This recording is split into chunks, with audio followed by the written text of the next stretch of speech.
without further ado, let's go ahead and watch Tommy G's video. U.S. Marshals arrest warrant. Kevin, come to the door with your hands up. Do it now. Alright, we're gonna move in, so. You got a warrant for your arrest. Set the backpack down, or you're gonna get tased.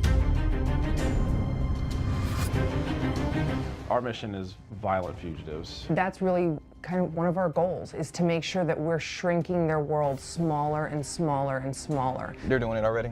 Too late. Nope. Watch crossfire, watch crossfire. He's making his way back to the highway. Suspect confirmed. For 3 days, my team and I embedded with the U.S. Marshals Northern Ohio Violent Fugitive Task Force. Their job is to hunt down fugitives wanted for murder, armed robbery, domestic violence, and other serious crimes. In doing so, we witnessed raids that resulted in arrests and others that escalated into high-speed chases, foot pursuits, and full-blown manhunts. So join us today as we take you inside the hunt for some of Ohio's most dangerous outlaws. But first, folks, a quick word from the sponsor of today's episode. First, let me tell you about Who's the sponsor, Tommy? Tell us. AnyDesk. It's basically a way to teleport into any computer at any time using remote access viewing. Picture this, you're on the phone with your grandma and she wants to listen to a Britney Spears song, but she just doesn't know how to open iTunes to do it. Instead of driving all the way to her house to figure it out, you sit in your own house, use your laptop, remote access view into your grandma's computer, boom, Britney Spears is on the speakers right now, boy. Or picture this, your mom's That's called AnyDesk hacking. and make sure her antivirus can use AnyDesk to make your life more convenient. And the cool part, custom price like Jim Browning and Scammer Payback, and they offer this on iOS, Mac, Android, all the normal platforms. So if this sounds like it could help your life, click the link in my pinned comments and get started on your journey.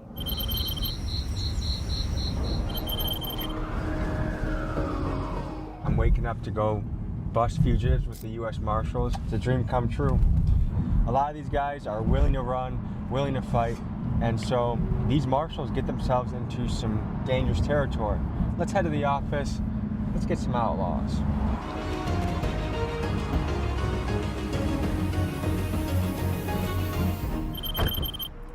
Top of the morning to you. How are you? Good to meet you.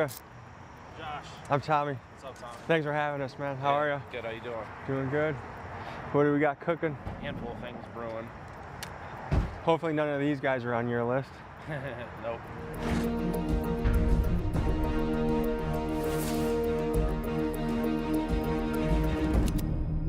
All right, so we're just about to head out on the first mission of the morning. They're getting comms in order, they're prepping, they're getting everything arranged, and it's kind of that calm before the storm.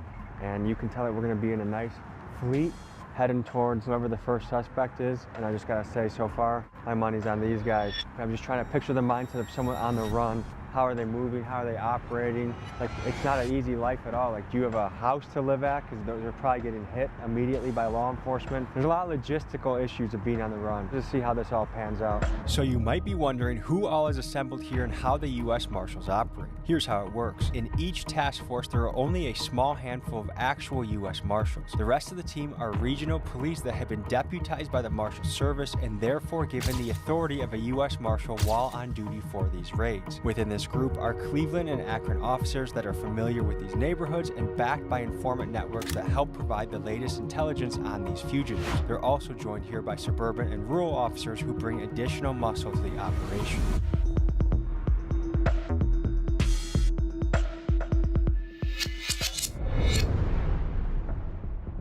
For this case that we're going to deal with, we got information to believe that this guy's at a place in Akron. So what we're going to do now is we got a meeting location that we're all going to go there. We're going to get out. We're going to brief up the fugitive, the house we're going to be dealing with, come up with a tactical plan to do that, and then we're going to go knock it out.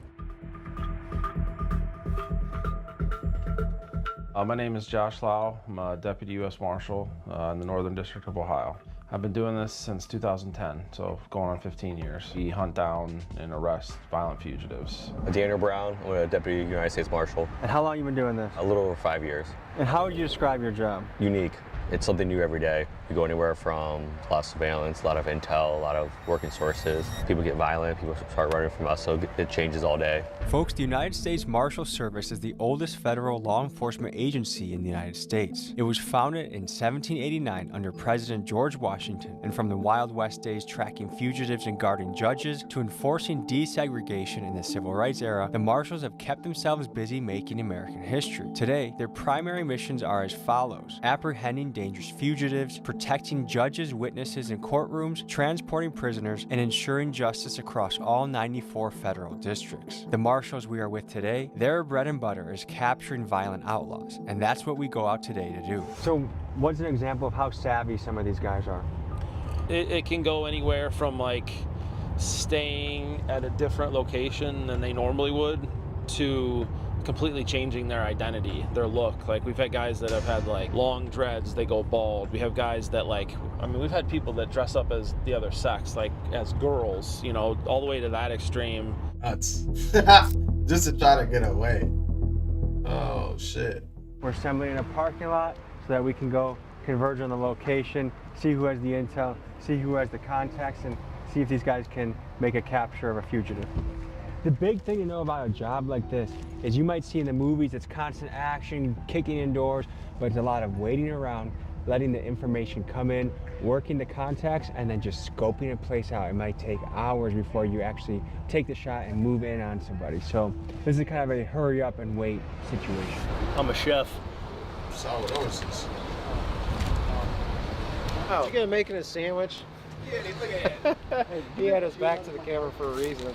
What the hell kind of, is that jelly or chocolate? Jelly. Anybody want a peanut butter jelly sandwich? I would think You gotta make it. I'm not gonna make it for you.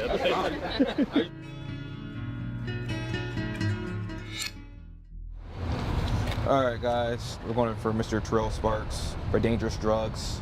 He also has a county case up here for a weapons offense. 3 addresses in play.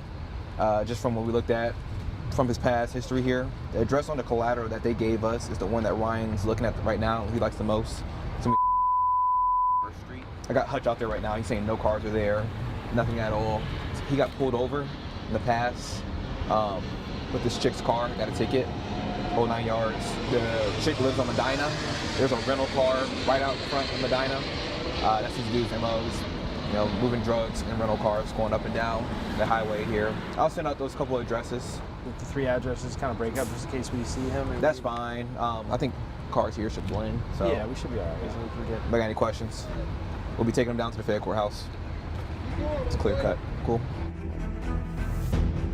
You notice there's only like 12 of them too. So that's not a lot of people chasing one guy. Even though 12 people chasing one guy sounds like a lot, but you know, in a situation like this, that's nuts. Like if he shoots back or anything like that.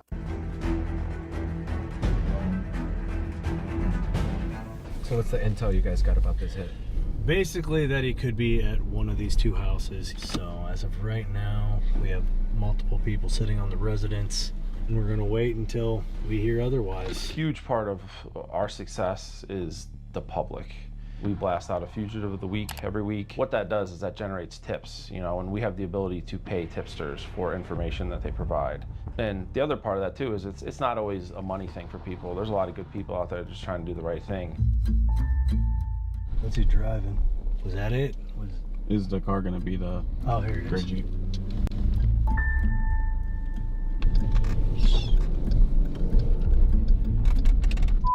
He's continuing north on 79th. Got your seatbelt on, Dre? Yep.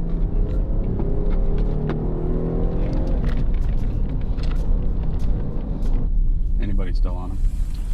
So we think we might have target in this gray Jeep up here that we're following, potentially. All right, indicating to go 90 west.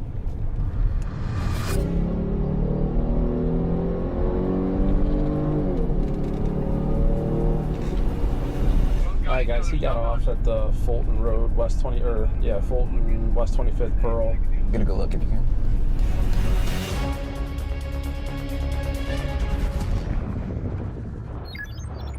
Suspect confirmed. Just east on Clark from Fulton. West 25th. He's pulling into a A lot over here by Cravings, Food for the Soul. He's parking.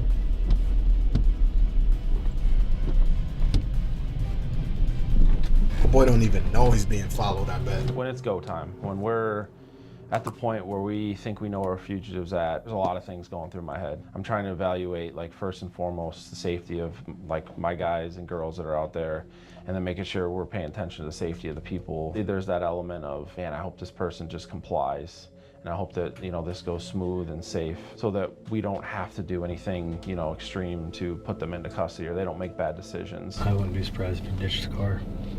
Why do you leave it running? Think he cares? That's true. All right, so to recap, we still have eyes on the Jeep. We think it might be running still, but target exited the vehicle and walked towards that 7th, whatever. Call it when you guys are ready to lock it down. Can you see anything? No. I'm trying to stay back. Yeah. No, I got you.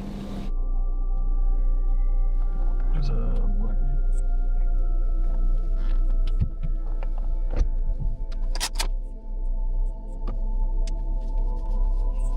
Go. He got in the car, he got in the car, he got in the car. They're doing it already. Too late. Nope. Watch crossfire, watch crossfire. Oh, my boy took off. He's making his way back to the highway. He's probably gonna get back to the highway from Valentine. Nope.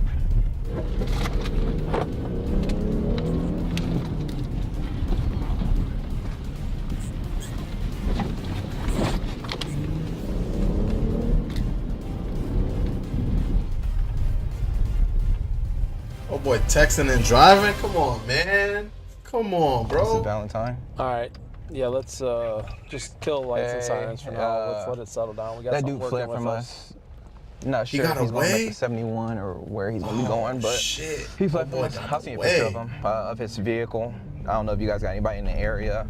If anything, he's gonna go back 71 to 90 to go back to his spot. So he stays on the east side. All right, thank you. Appreciate it, Matt. Bye-bye. We don't know, guys. We don't know where he's at. It had looked like the marshals had Mr. Sparks good and cornered at the restaurant, but at the last moment, Mr. Sparks was able to get to his car and do the dash and get away, as the local lingo goes. However, what Mr. Sparks may have not been aware of was that the marshals were still pursuing him and had a plan to hit a house he was at the very next day. Well, shoot, dang it. That is what we like to call a cluster. We didn't know that he was, I didn't know he was in the vehicle. Nobody called out that he got in the vehicle. We were told that he was walking towards the car, and when we looked over, we saw. Did you see the guy walking down the street? So I seen him, and I was like, that's not our target. That's not him. He's like 50 years old. And then I look over, and dude's putting the car in drive. How do you know when to call it and move on to the next person?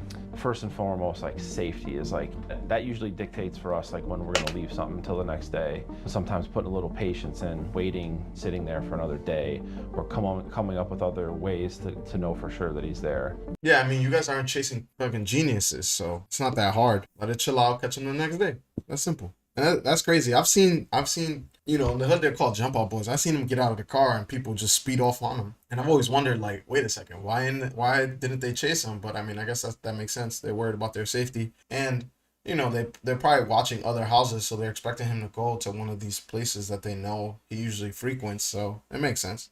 You know, I mentioned like a chess game. There's a lot of patience involved.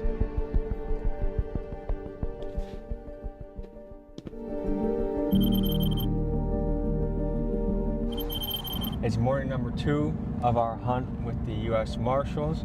And what I love about this channel is we get to do both sides of the coin. We just hit a piece with Atlanta wanted fugitives, guys wanted for murder, robberies.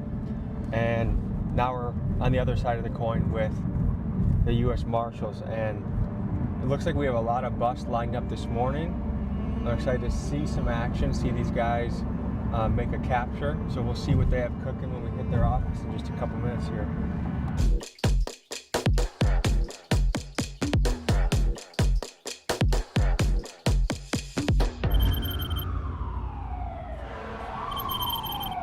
So what do we have on the docket for this guy? Next target is going to be Reginald Henderson. He's wanted for having weapons under disability, legally carrying concealed weapon, receiving stolen property, drug trafficking, drug possession, and possession of criminal tools. We got solid information that target works at one of the restaurants here on the street. We've already confirmed with the staff that he shows up here daily, and he's scheduled to come to work today. He's got a routine. He normally takes the bus here, shows up early for work, typically around 10:30, 10:40.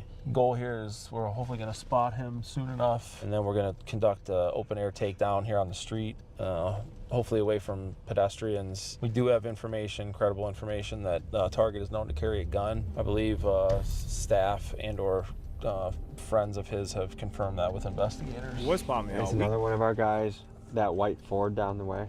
Yeah. Damn.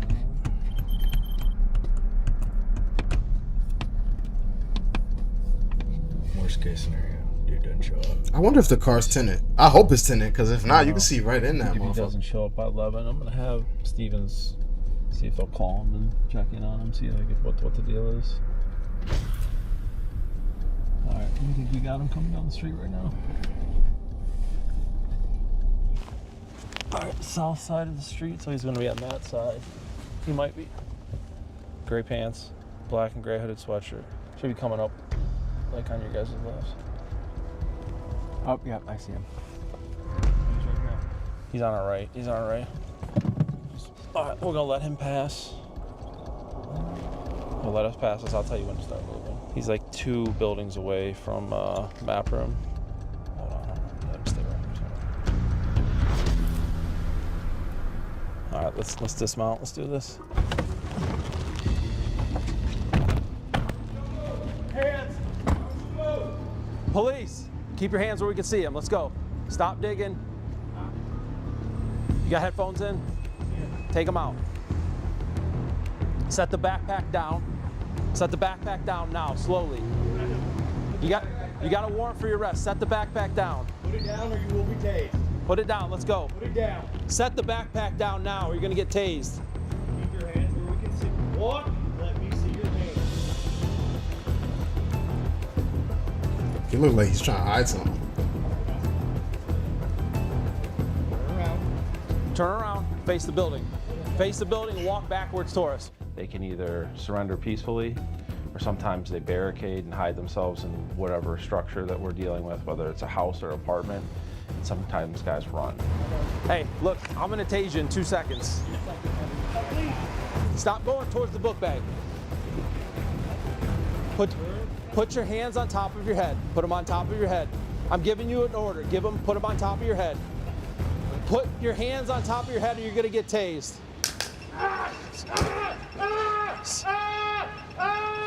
Get in the book bag. Get the... Yo, I've been tased before. That shit's You're not gonna fun. get tased again if you don't comply. Stop moving your hand. Let's go. I'm throwing. All right, let's go. Go ahead and guys.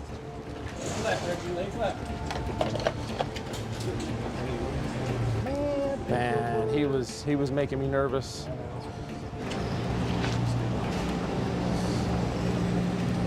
Man, we gave you plenty of opportunities. You're messing around playing games.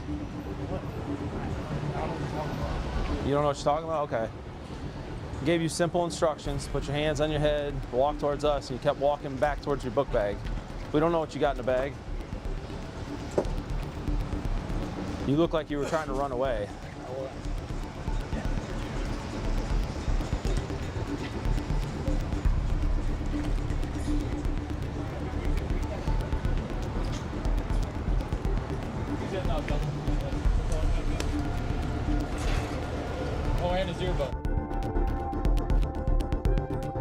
Well, they got him.